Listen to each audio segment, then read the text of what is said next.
Thank you so much for coming to show your support for James Foley, Claire Gillis, Manu Bravo, and Anton Hammerl. Tonight marks the 40th night of their detention in Libya.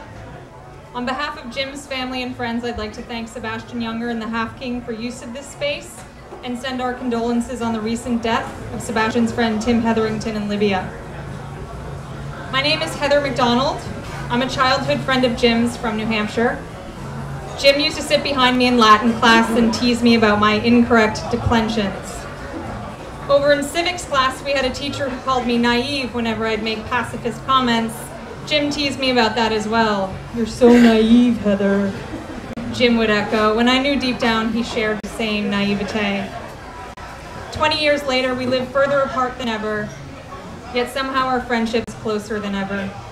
He's still teasing me about any number of things, and I have to admit, I've never minded. There's a lot of love in this room tonight. Among us are friends and family who traveled to Chicago, Boston, New Hampshire. Claire's parents, the Gillises, are here from Connecticut. We also have local friends, friends of friends, and those who may not know Jim at all, but simply want to show their support for him, Claire, Manu, and Anton. We thank you. Over the next 90 minutes, we will introduce you to Jim and his work through video, imagery, readings, and personal testimony. We will hear from two working journalists with first-hand experience, not only reporting from war-torn countries, but being held captive as well. Finally, we will learn about the current situation and what you can do to help. For those of you who don't know Jim, we hope you come away with a sense of his passion and humanity. For those of you who do know Jim, we hope this concentration of love provides you with a bit of comfort. For everyone, we hope you'll leave with a deeper understanding of the perils facing war reporters around the world and the vital role they play in our understanding of it. Thanks.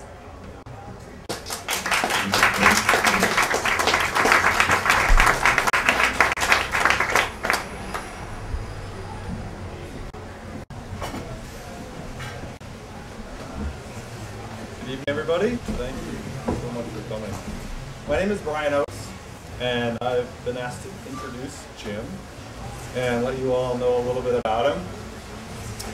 Having known Jim for 30 years now, you would think that would be pretty easy for me to do, but it's actually a pretty tough task because, over the course of the last 40 days and nights, what I've come to realize is that my relationship with Jim is just a tiny blip on this spectrum of Jim's friends that we've all come to know. It's really unbelievable.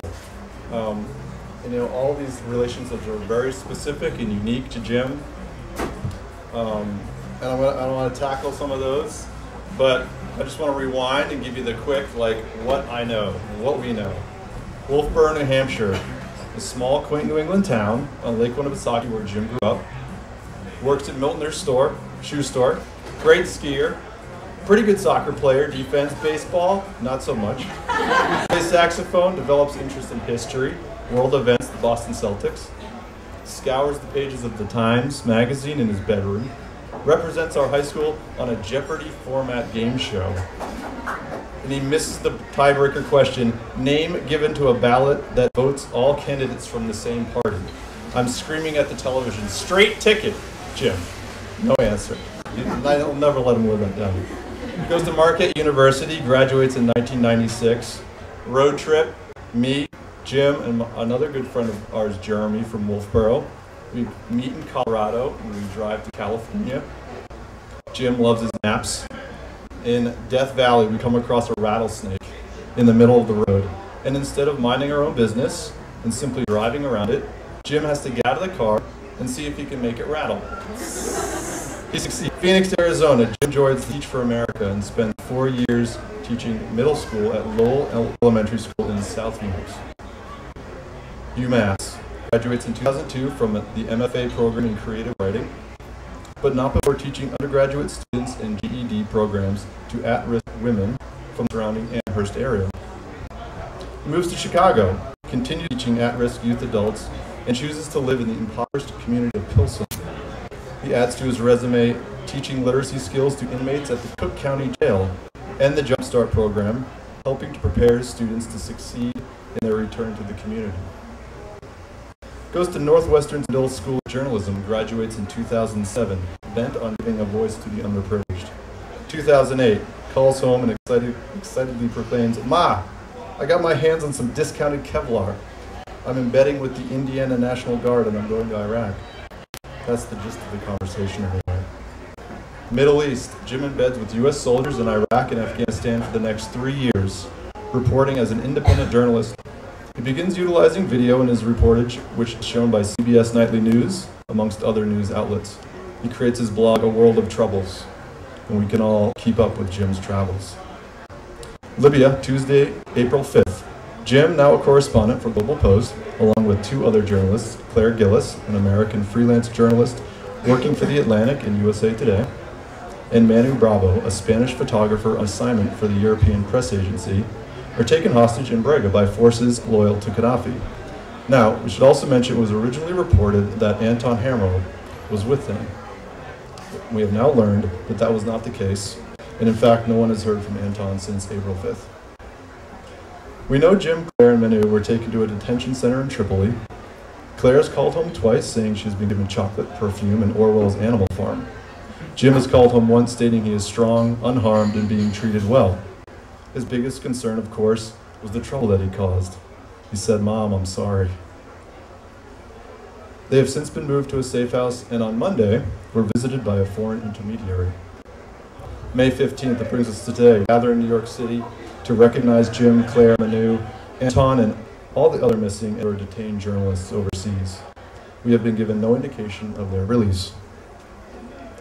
So this leads me to the question of how do I sum up Jim? Well, it's very difficult for me to do it on my own. Like I said, there's just this amazing spectrum of friends. So the best thing that I want to do is I'm going to combine the words of the amazing people who I already know or I have met over the course of the last 40 days. Joanna Hogar. Foley is a great person, always at peace. You can talk to him about anything. Great friend, very funny, very tranquil, and very genuine. I'm sure he already made a few friends in Libya. Tom Durkin, who's here tonight. I'm one of those guys who wants to do everything. Jim's one of those guys that does everything. Because of Jim, I've experienced so many things I would have passed up and missed out on.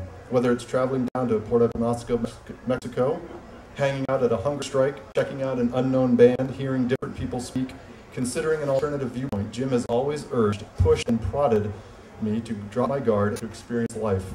I'm a better person because Jim is a great person. Sarah Bershon, as a Libyan American, I'm amazed by the bravery and courage of James, Manu, Anton, and Claire. I cannot thank them enough for venturing into Libya to help give the silenced Libyans a voice. All of these extraordinary people are in my thoughts and prayers. Maria Diaz. Mr. Foley was my 5th through 8th grade teacher. He's an amazing human being who made a difference in the lives of many. Joel Thibbert. Jimmy, without you, I would have never graduated from college for numerous reasons. Most prominent, taking heat from me when the man was trying to get me down. Love you, bro. Anna Zabala. Jim, I saw your piece of work and I was not just impressed by it, but the fact that you were literally in the middle of combat has touched me tremendously. As you know, I'm in the U.S. Army Reserves and I haven't even deployed yet. Your reports have impacted my life because it made me think about ways I get myself ready.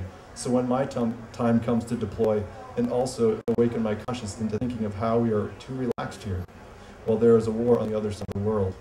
Consequently, it makes me more caring and humanitarian. Richard Fink. Jim, without you, I would not have opened my eyes to the rest of the world as I have. You really shook the naivety out of me that semester in Spain. I have always cherished the opportunity to be in your company. I just hope next time is soon.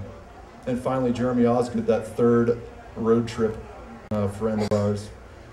James Foley is the type of young man that you would be proud to call a son, nephew, brother, friend, selfless, kind, and a passionate advocate for the voiceless. He has worked in Afghanistan, Iraq, and now Libya at his own peril to bring awareness to the hundreds of young men and women serving our country and the inalienable right of freedom and liberty for the oppressed. Some use the words liberty and freedom as catchy slogans. James lives it, breathes it, and puts his life on the line in the hope that the message is carried forward. Thank you, and thank you for coming.